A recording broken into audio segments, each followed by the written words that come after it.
में एक कथा सुनाई जाती है कि एक वैश्य थे, एक बनिया था, उसने सत्यनारायण भगवान की कथा कराई और कथा करा करके भगवान से कहा कि मेरे को एक संतान हो जाएगी तो मैं फिर कथा कराऊंगा। उसको एक बेटी होती है, बेटी बड़ी हो जाती है, बेटी का ब्याह हो जाता है, दामाद का विदेश में बहुत बढ़िया बिजनेस व्यापार होता है, तो वो बनिया बाबा उनके साथ में विदेश ही चले जाते हैं और वहाँ जाकर के अपने दामाद के साथ व्यापार करने लग जाते हैं। इतने में ही एक दिन क्या होता है, जिस नगर में वो जाते हैं वहाँ के राजा के यहाँ चोरी होती है। राजा के यहाँ चोर चोरी करते हैं और सारा सामान चोरी कर करके दौड़ने लगते हैं, तो राजा के सैनिक उनको देख लेते हैं और उनके पीछे सैनिक पड़ जाते हैं। तभी राजा के सैनिकों से बच कर के गली में घुसते हैं। उस गली में उस वैश्य की दुकान होती है, वो दुकान खुली होती है, तो सारे चोर सारा धन उस दुकान में डाल करके वहाँ से भाग जाते हैं। ये सुनी है कथा।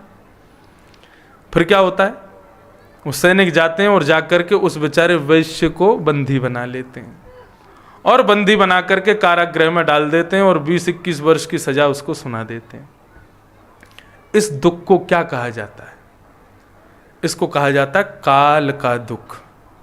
लेकिन इसका मतलब ये नहीं है कि जिसने गलत किया है उसको नहीं भोगना पड़ेगा, वो भोगेगा किसी न किसी रूप में।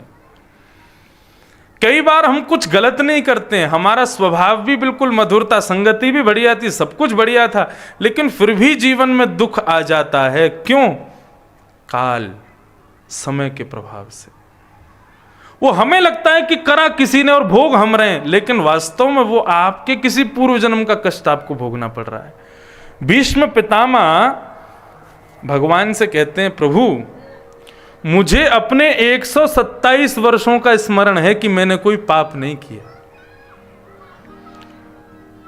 127 वर्षों का मुझको स्मरण है, मैंने कोई पाप नहीं किया, और आज मेरी मृत्यु इतनी दर्दनाक, मेरे प्रत्येक रोम में बाण लगा है, इतनी कष्ट, इतनी वेदना मुझको सहनी पड़ रही है। इसका कारण क्या है? और मुझे 127 वर्षों का स्मरण है, मैंने कुछ गलत नहीं किया है।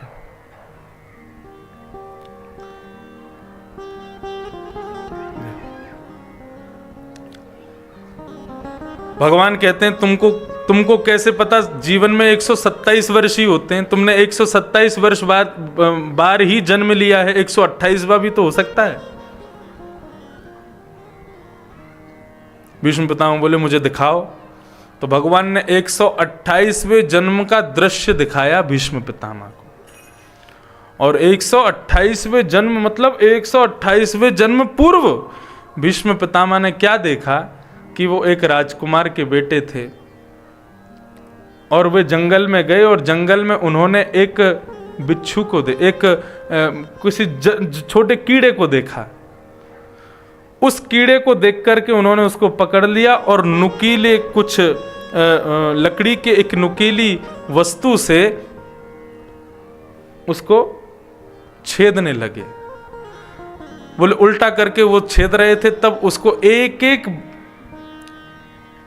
जो पीड़ा दी जा रही थी उससे उसको भयंकर कष्ट हो रहा था। और उस समय वो बार बार भीष्म पितामह की ओर देख रहा था। बोले मेरा कष्ट जो तुम मुझको दे रहे हो पितामह, या जो भी उस समय राजकुमार थे, हे राजकुमार, एक जन्म तुम्हारा भी होगा कि जितने कष्ट तुमने मुझे दिए तुमको भी भोगने पड़ेंगे।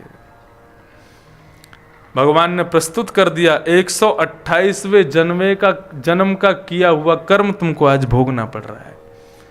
उसी कीड़े की बद्दुआ से तुम्हारे प्रत्येक रोम में बाण। कितने उदाहरण दूं मैं? अनेक उदाहरण दे सकते हैं इस भाव पर। महाभारत का युद्ध जब पूर्ण हुआ तब 18वें दिन संजय कहता है गांधारी से कि महाभारत का युद्ध पूर्ण हो गया, मां मुझे क्षमा करो, हमारे सभी भाई मारे गए, कौरव हार गए हैं, पांडव जीत गए हैं। तब गांधारी कहती है भीष्म धृतराष्ट्र से, बोले मैंने जीवन भर अपने पुत्रों को नहीं देखा, अपनी आंखों पर पट्टी बांध करके मैं रही, आपकी आज्ञा हो तो मैं अपने मृतक पुत्रों को देखने चली जाऊं, 2 मिनट उनके शव के पास बैठ के रो आऊं थोड़ी। बोले कह जाओ। तो गांधारी अपने नेत्रों से पट्टी हटा करके अपने मरे हुए मृतक पुत्रों को देखने जाती है। 18 दिन से कुछ खाया पिया नहीं है गांधारी ने। तभी क्या होता है, भगवान महाभारत के युद्ध भूमि के मध्य में एक बेर का पेड़ बन के खड़े हो जाते हैं भगवान द्वारिकाधीश।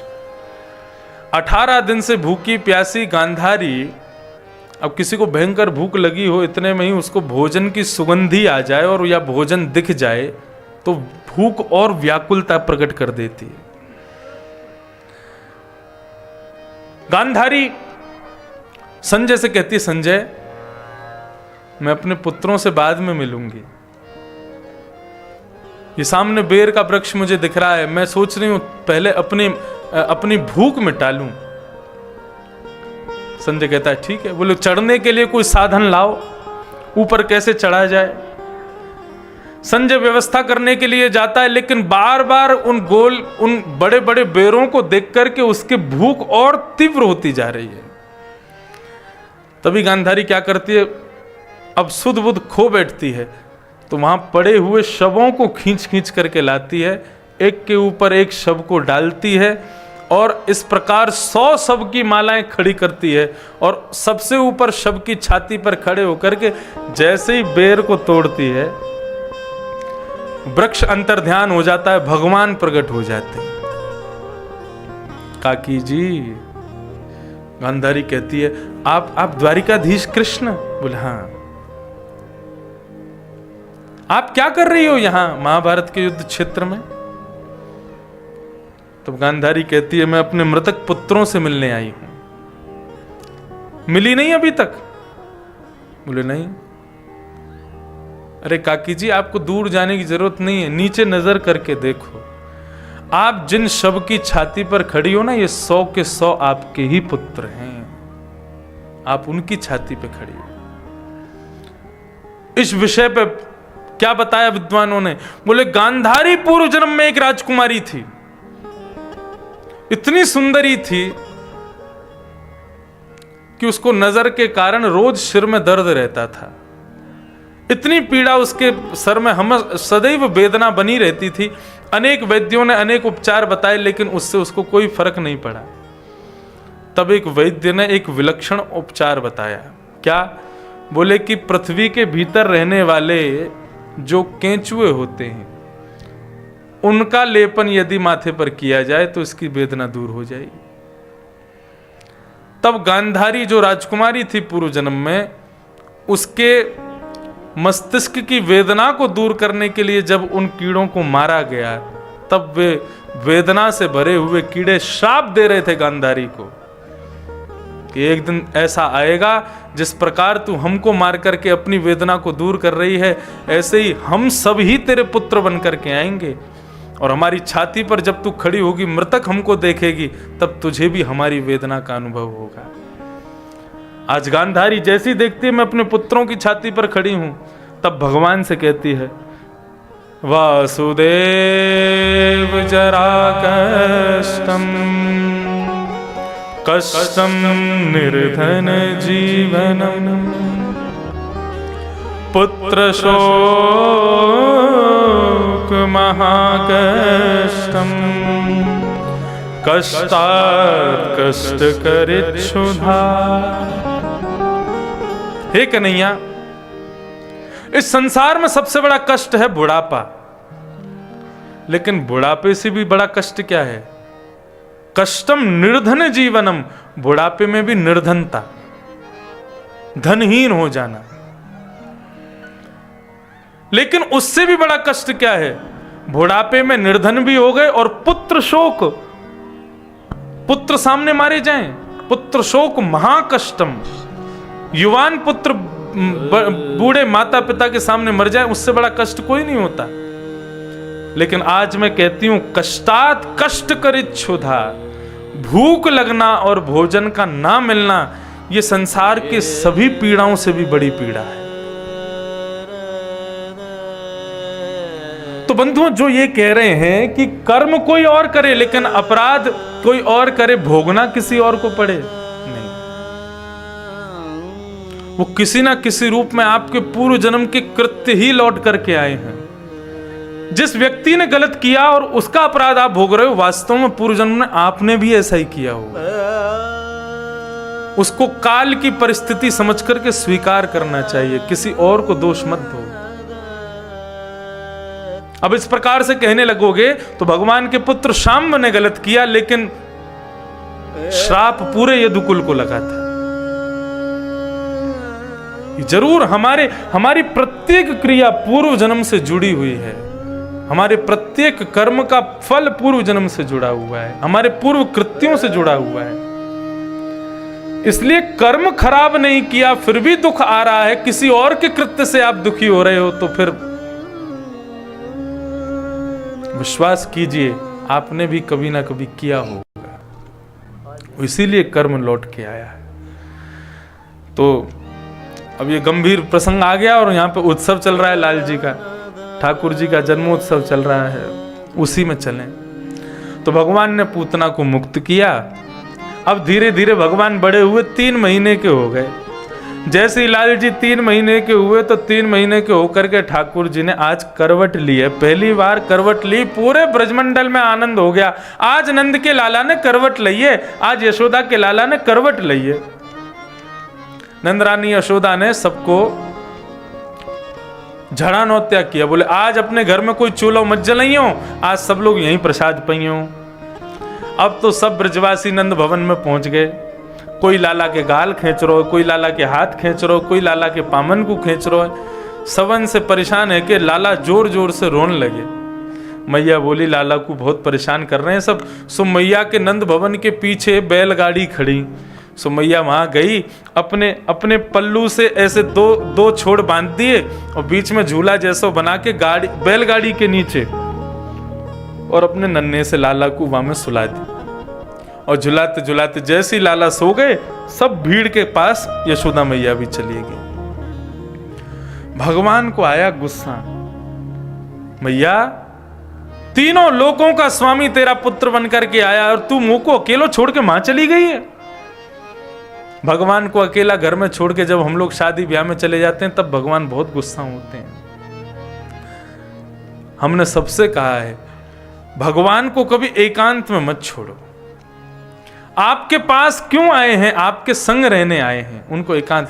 और जहां ठाकुर जी को नहीं ले जा सकते तो उनके घर में व्यवस्था करके जाओ, भोजन आदि कोई ना कोई तो ठाकुर जी के पास रहना चाहिए। ये व्यवस्था अपने मन की बना के रखो। भगवान बोले रुक जा, अभी बता मैं मैया तो हूं। इतने में ठाकुर जी ने अपनो चरण लंबो कियो। ऊपर बैलगाड़ी पर सक्टासुर नाम का एक दैत्य बैठा था।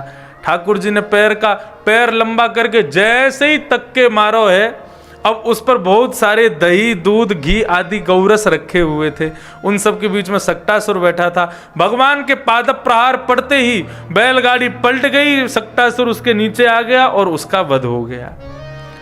चट चट चट जोर जोर से मटकों की फूटने की आवाज आई। सारे ब्रजवासी दौड़ करके गए तो क्या देखा, माखन मिश्री दही के बीच में नन्हे से बाल कृष्ण प्रभु खेल रहे हैं और सक्टासुर मरा पड़ा है। यशोदा मैया ने आकर के लाला को हृदय से लगायो। छोटे छोटे बालक वहां खेल रहे थे। मैया बोली मेरो लाला कैसे गिर गयो? बोले हम बताएं कैसे गिरो? बोले बताओ। बोले मैया या तेरे नेक से लाला ने अपनो पाम ना ऐसे उठायो और ऐसे उठा के इतना लंबो करके ऐसे जोरते मारो, सुई बैलगाड़ी पलट गई। मैया कह रही चल झूठे, मेरो लाला ऐसा कर ही ना सके। श्री शुकाचार्य जी कह रहे हैं बालक तो सब सच ही बोल रहे हैं, लेकिन अप्रेमयम बलम तस्य बाल कस्य नते विदुः। अपने बालक के प्रति ऐसा प्रेम है यशोदा का कि उसके द्वारा की हुई विचित्र लीला को मैया स्वीकार नहीं कर रही। मेरो बेटा ऐसा ना कर सके। हम कथा करते हैं, हजारों लोग सुनते हैं, लेकिन हमारी मैया को समझ नहीं आती हमारी कथा। ओके सबन को बढ़िया लगे लेकिन मुंह को ना समझ आवे। क्यों? आप लोग एक प्रकार से एक सम्मान की भावना से, एक आदर की भावना से बैठ के कथा सुनोगे तो समझ में आ जाएगी। अब उनके मन में तो यही रहती है या कुछ चलनो हमने सिखायो, या कुछ नानो धोनो हमने सिखायो, या कुछ बैठनो हमने सिखायो, ये हमको ज्ञान देगो। तो उनको समझ। हमारी दादी जो थी हजारों लोग पिताजी की कथा में आते थे। दादी हमारी बैठती थी, पिताजी की कथा सुनती थी, तो हम दादी से कहते, दादी कुछ समझ में आ रहा हो पिताजी कहा बोल रहे हैं? तो हमारी दादी ब्रजभाषा में बोल रही, किड़बिड़ किड़बिड़ सी कर जाए, समझ में आवे ही ना है। तो मां का जो वात्सल्य होता है, उस वात्सल्य के आगे पुत्र की योग्यता दिखाई नहीं देती मां को।